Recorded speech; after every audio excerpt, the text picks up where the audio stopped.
County Fairgrounds in Cool K here. Do I have the one, the only, the original StevePetra on the line with me?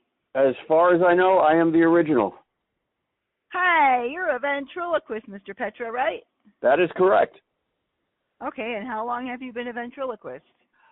It was sort of a process that led to it. I was working as a musician, and I got bit by the puppetry bug, so I was puppeteer for a number of years, and then I guess I started doing ventriloquism at about 1998. That's when I began. Okay. All right. So, what states do you work in? I'm curious. I'm on Long Island, in New York. So I work mostly actually on Long Island, a good part of my work. But I work New York, Connecticut, New Jersey a lot, occasionally Pennsylvania, and I have gone as far as I have to think about this. Kansas City. I've gone as far as Kansas City. All right. So basically, I imagine you got a lot of bookings for this year already, right? Yeah, my summer is booked up. Okay. All right. Have you ever done anything else besides, being this ventriloquist? Yes. Like I said, I worked as a musician a good part of my life. Okay. And that's what I did. So that's still an important part of my creative process because I write music for my shows. There's original music in the show. So even when my wife and I were performing as puppeteers, like in a puppet stage, more like traditional kind of puppetry, and we would write and score the music for those shows as well. Okay. Okay. So I want to know how you got started. I mean, being a musician is one thing, but you're doing a lot of school shows? Yes. School shows is actually I did school shows before I did any other venues, because when I'll tell you how that started. I was interested in puppetry, so I went to the library and took out every book I could find on puppetry. And I had a stack of books in my cottage here on Long Island, and one of these books really stood out to me. The name of the book was Making Puppets Come Alive by Carol Fijan. And within a couple of months of me starting to study that book and realizing it was really a method, almost like a language for hand puppets, I happened to look in the Yellow Pages. Remember those? Yeah, vaguely. Okay. And I was looking under, I said, well, who's doing puppetry? And there was her name in the Yellow Pages. And I called her up. She lived, maybe 30 minutes, 40 minutes from me, right here on the island. And I called her up, and we had a conversation on the phone. And she was doing classes in her studio. And my wife and I both enrolled in the classes. And that was the beginning of me looking at puppetry as a profession.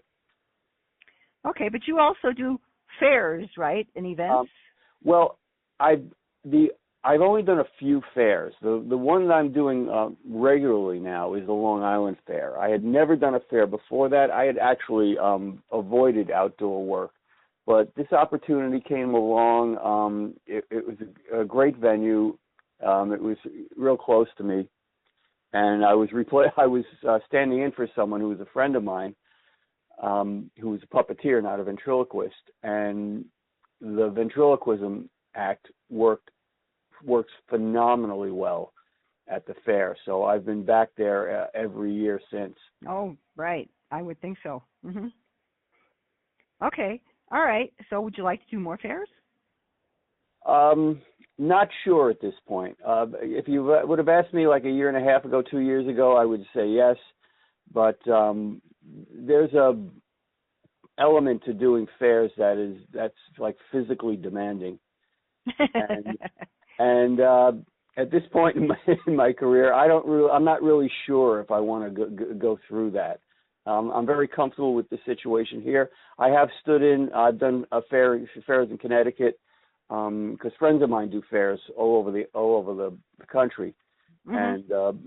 and sometimes they can't make a gig, but they don't want to lose it. So if I can sub for them a weekend and do a good job, so that they don't lose their client, then I'll go and do that for them. But the jury's still out for me if I'm going to do more, actually market myself to do more fairs. Okay, so basically you're just doing schools.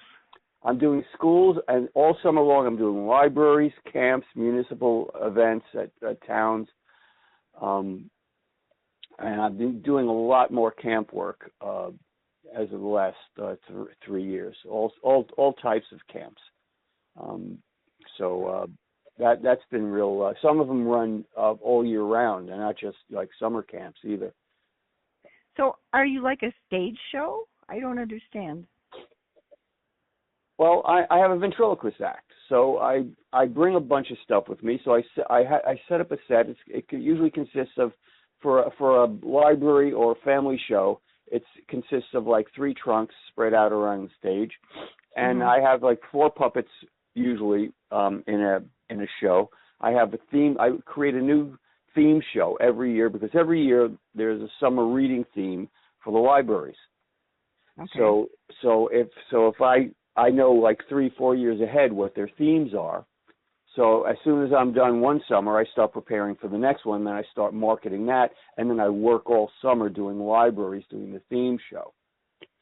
And that kind of show is like, that's a smaller show than the school show. My school shows are very large. So it's me, 4 characters, magic, music, and a bunch of audience participation.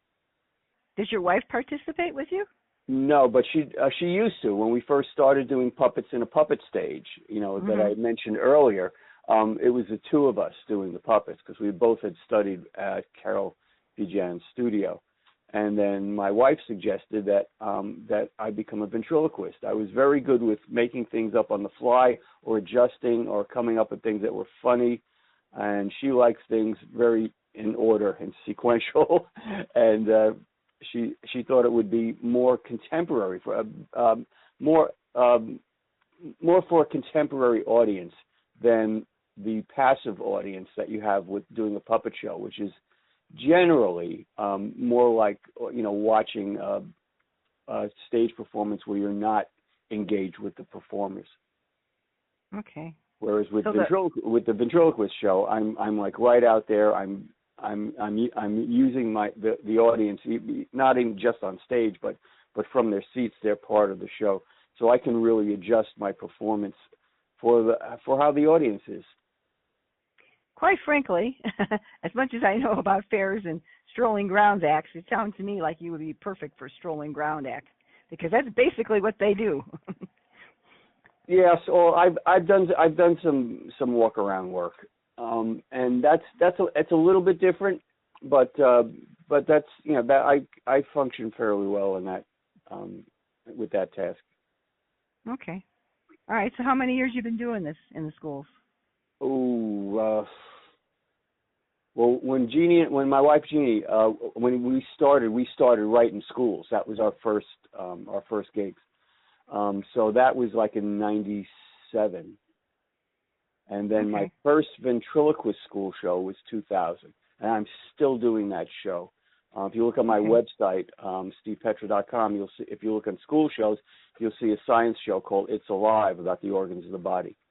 Right. That's what I'm looking at. Yeah, that was my first time I wrote and performed a school show as a ventriloquist, and I am still doing that show now. It's extremely popular. It's unique. I mean, I'm arguing with body parts. The kids love it. The teachers love it. It's all very everything is driven by content. All the segments, the digestive system. We pull the intestines across the stage. I've got brain on the spine. I argue with the stomach. It's just it's a lot of fun, but everything is based on content. Okay. So I have to ask this question too because I interview a lot of entertainers. They always wonder. You're describing a lot of fun that you're having and your successes. Have you had any experiences that made you rethink doing this? That happens from time to time. Nothing that made me consider it for more than a day. But I really, having pretty much thought my life was going to be working as a musician, but being able to finding puppetry and finding that I was something I was good at was like a gift to me. So so I never take it for granted, even though I'm having a day that may seem more difficult than the day before. Okay, so you do a science show, a reading show, your website says, a math show? A money and math show, yes. Money Math Mania. We have Fractionstein. There's a loan shark. There's a lot of magic in that show also, and there's a lot of like audience challenges. Like I'll give you an example of something I do in the math show because that's kind of unusual. I can tell by the tone of your voice when you mentioned it. We play a game called Who's Got My Head, and I've got this character called Captain Littlehead. He's got this big. He's from outer space, got this big body, big shoulders, and a little tiny head, and he just yells at me all the time. But he hosts this game where 3 kids get big dollar bills, not $1 bills, but different denominations, and none of them have a head on. They all have a question mark where the head goes. So the game is when the music starts, one kid gets all the heads, the other 3 kids each get an individual different denomination bill. When the music starts, the kid with all the head has to get the right heads onto the right bills. So it's not just so that's not even magic. It's not ventriloquism, except for when Captain Littlehead is yelling at the contestants. That's just something like I call an audience challenge. Recently, magician Barry Mitchell and I have co-authored a book, Total Barry and Steve, which we call Total BS, everything we know about entertaining kids. And we outline how we use all these different types of routines for different audience events. So do you have kids? I do not. Oh, see, you're missing your calling. Well, I get them for an hour. I give them back, and I get a check. That's not fair. It is not. It certainly is not fair. There's nothing fair about it. But I love it. I really I relate to how kids think. I'm able to come up with stuff that is that's fresh and original. I'm constantly creating new material. There are people that I consult for, and whether they need to create more material, so I help them to create new material for their acts as well. Okay, so there's a reading show also? Yes, I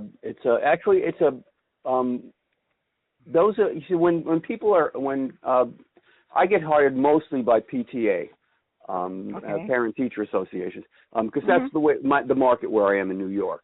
And other places in the country, it's teachers or principal may hire, or a school librarian. But here, it's 90% of the time it's the PTA that is funded and pays for my shows and hires me. So they have a shopping list, and things that are always on their shopping list when they're looking for shows are reading, science, and math. Mm-hmm. So I created a reading show, a science show, and a math show. But I saw all the other performers that in my market were doing shows that were based on books, which is logical for a reading show. But I said, how can I do something very different than what they're doing, yet be what they're looking for on their shopping list?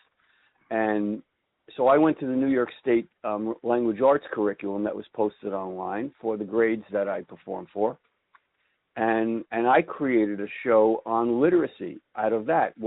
How that is different is that it's about, we play pin the punctuation on the lobster. Something spells funny in here. It's not about a specific book. It's about reading techniques, and it's all grade level appropriate.